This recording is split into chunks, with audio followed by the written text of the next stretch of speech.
So, welcome to mental health class.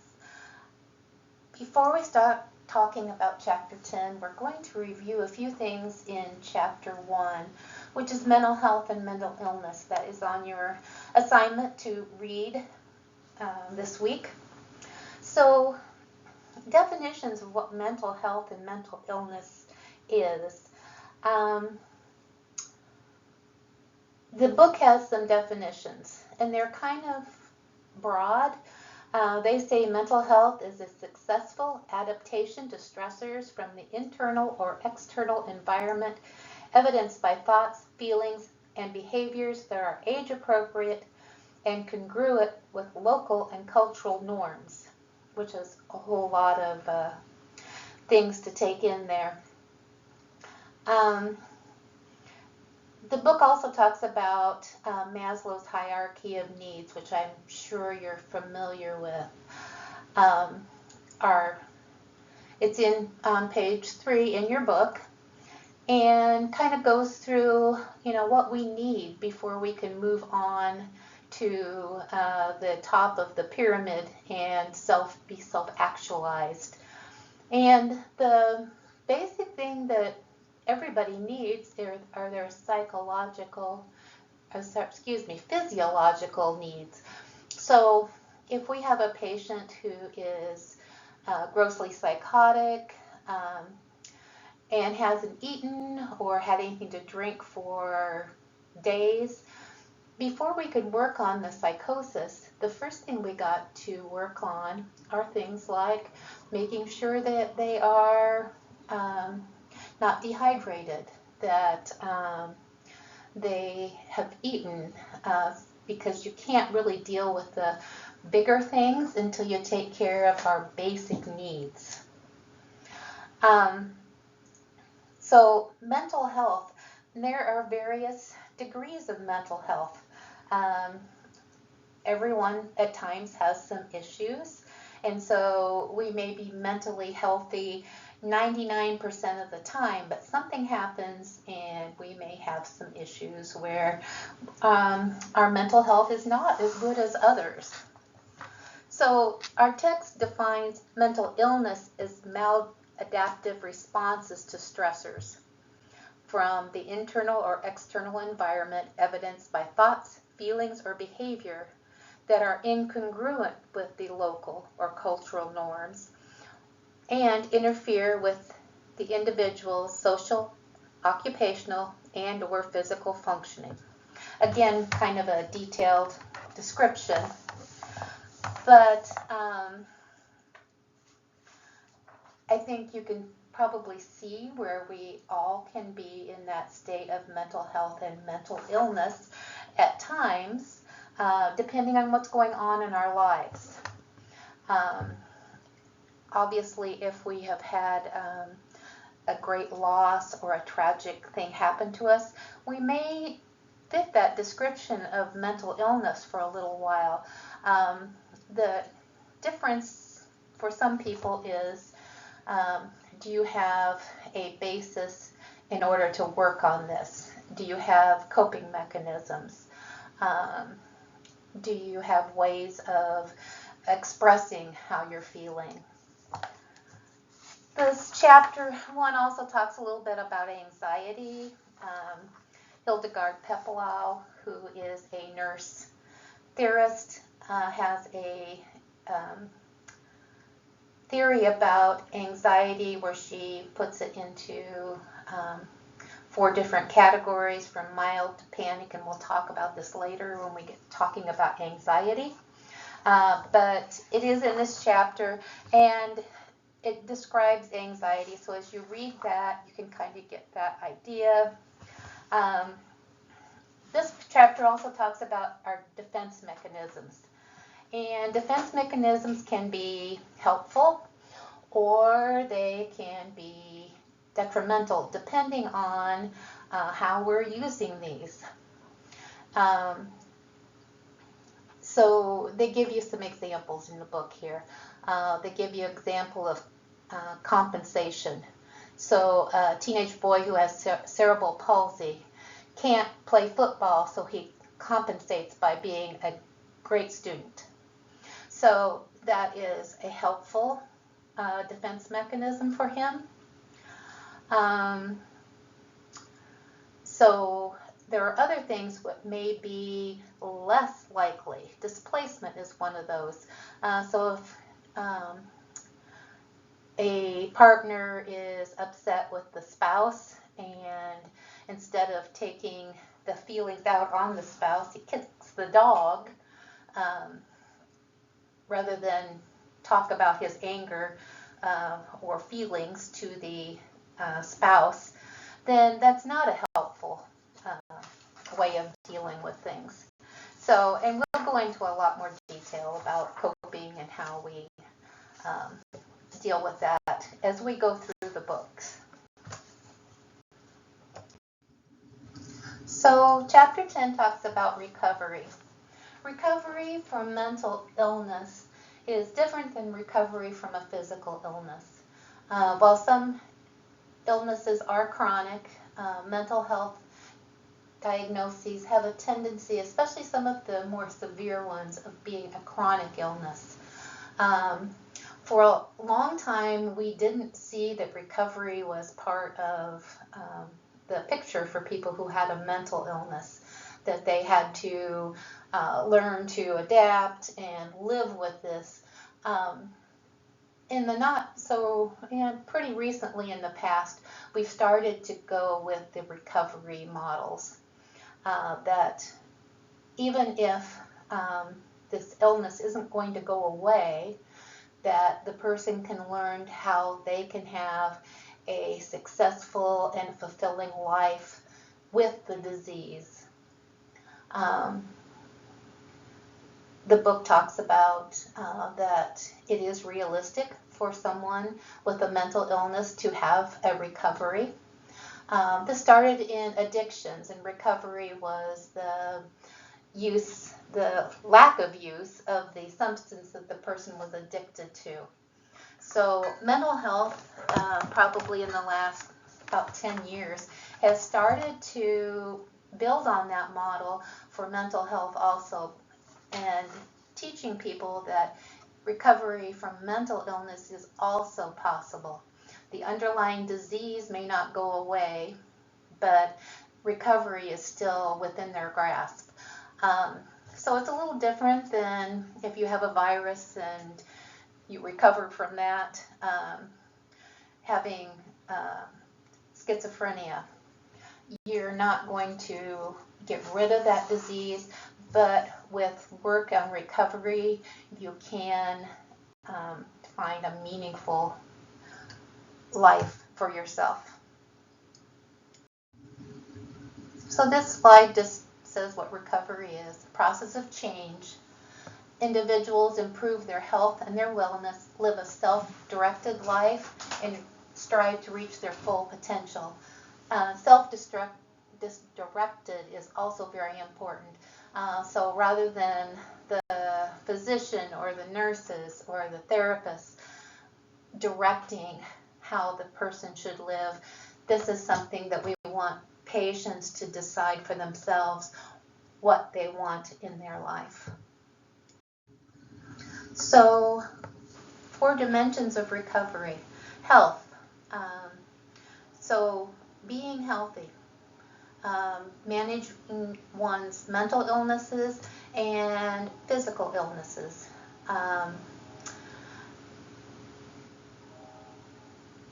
Home. Having a place to live. That can be an issue for some people because they may not have a safe and stable place to live. A lot of people who have a mental health diagnosis end up living either an assisted living type situation or being homeless and living in a shelter. So that's part of recovery, is finding a safe and stable place to live. Purpose, meaningful purpose, getting a job, going to school, interacting with family,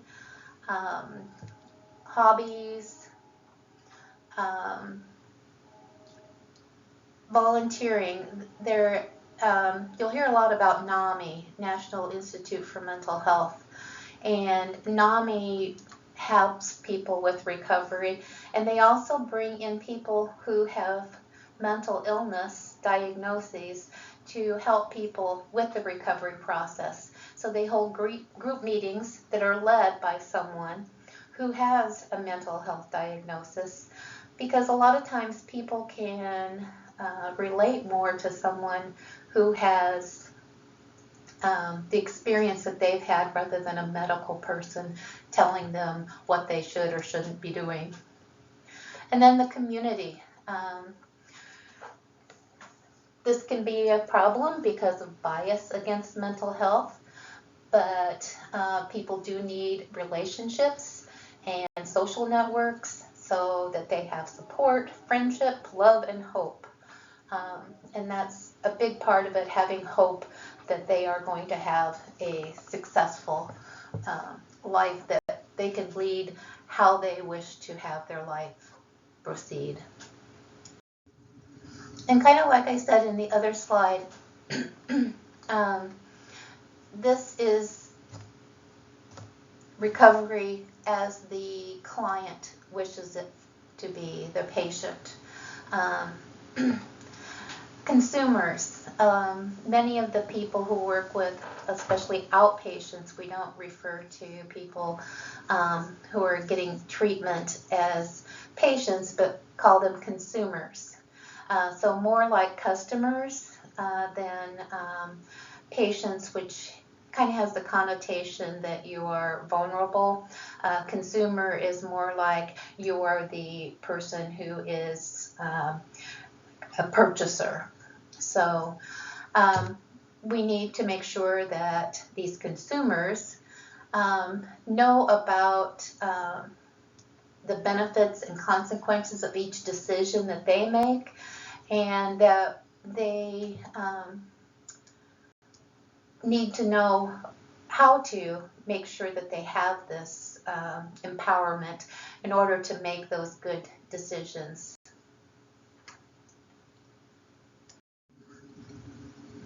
Okay, so this slide just talks about the principles of recovery. So it happens in many different ways. It's a holistic method. So mind, body, spirit. One of the biggest things is having hope, belief that they can recover.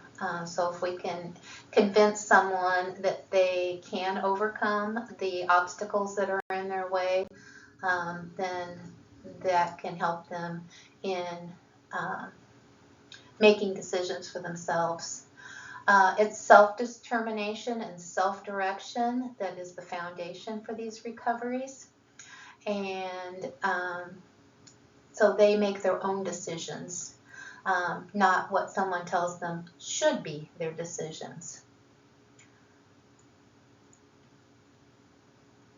Part of recovery includes them taking care of themselves, their family, their housing, their employment, their treatment, what kind of treatment they get for all types of medical conditions, not just their mental health, but primary care, any substance abuse issues that they may have,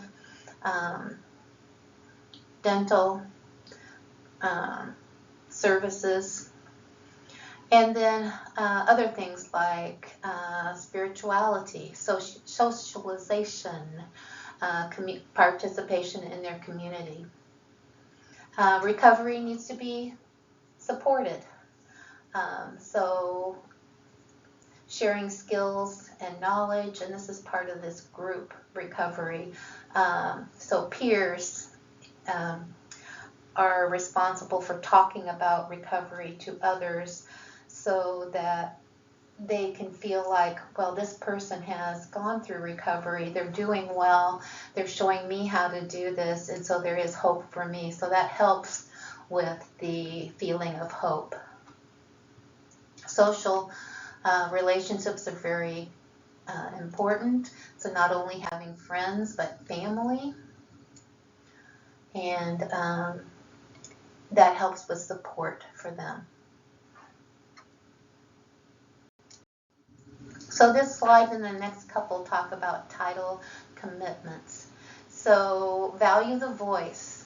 Listen to the person's story and what they have to say about themselves and their lives and what they wish.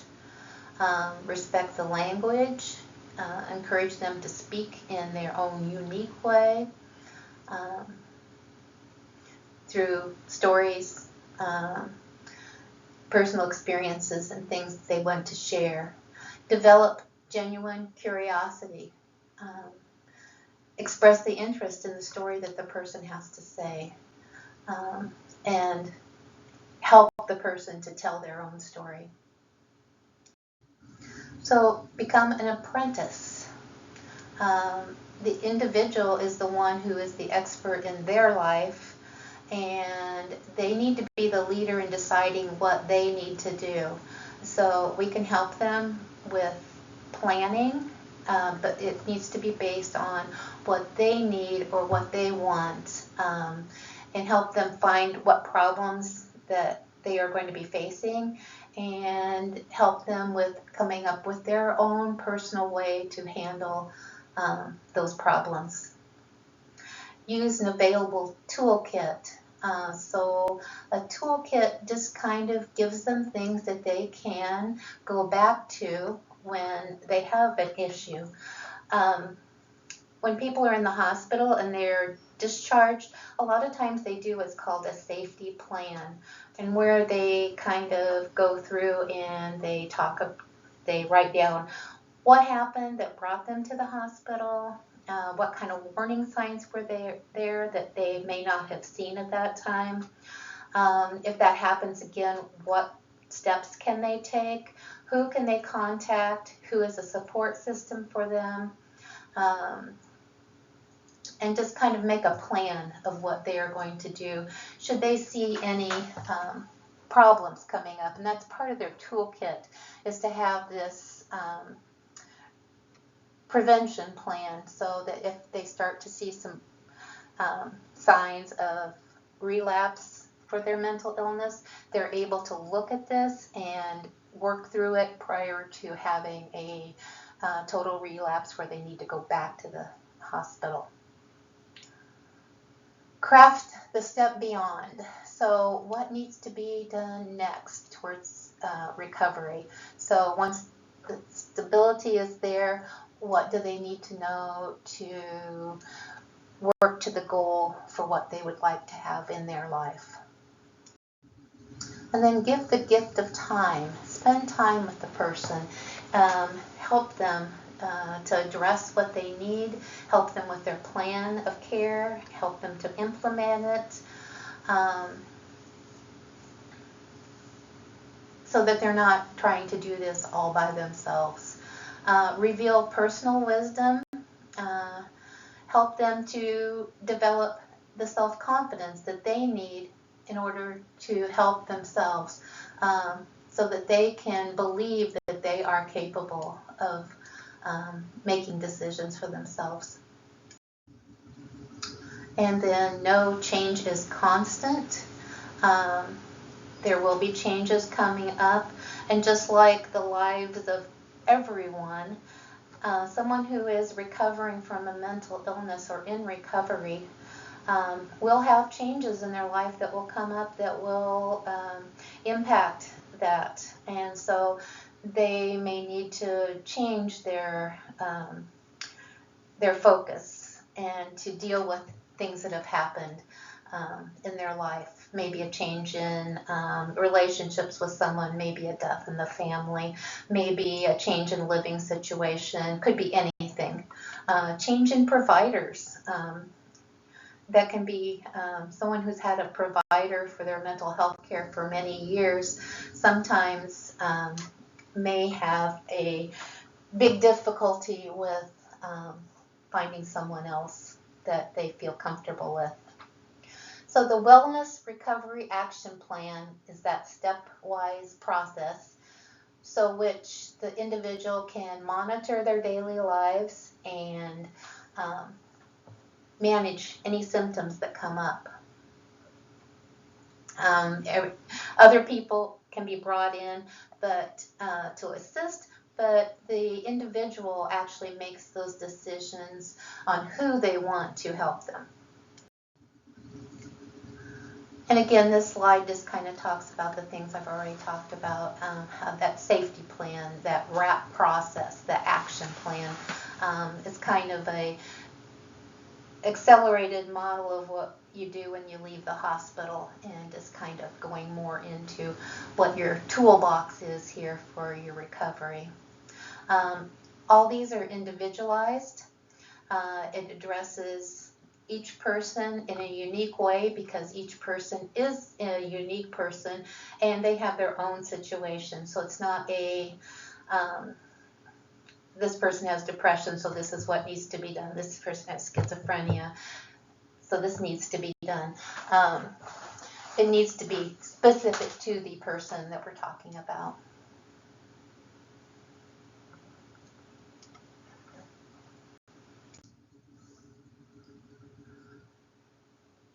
Psychological recovery definition here: establishment of a fulfilling, meaningful life and a positive sense of identity founded on hopefulness and self-determination. And we've already talked about these 4 components here. So the 5 stages of recovery are in this slide. The moratorium, despair and confusion, and then awareness when the person realizes that there is a possibility that they're going to be able to recover from this illness. Preparation, beginning the work, rebuilding, putting all those pieces together, and then growth is the outcome. That psychological recovery process is growth. And even though these are 5 stages, doesn't mean that someone is not going to get to stage 5 and need to go back to stage 2 or 3 at some point because of things that have happened to them in their life. So as nurses, wellness is very important to us, and promoting wellness is part of our job as nurses with our patients or our consumers. And so using these models can help us with the facilitating this. The title method, the WRAP method, or the psychological recovery model. And we do assessments, we do interventions, and then we look at the outcomes, kind of using our clinical judgment in order to decide what we can do to facilitate this. Because we may facilitate, but we are not the person who runs the actual recovery. That is the patient who does that for themselves.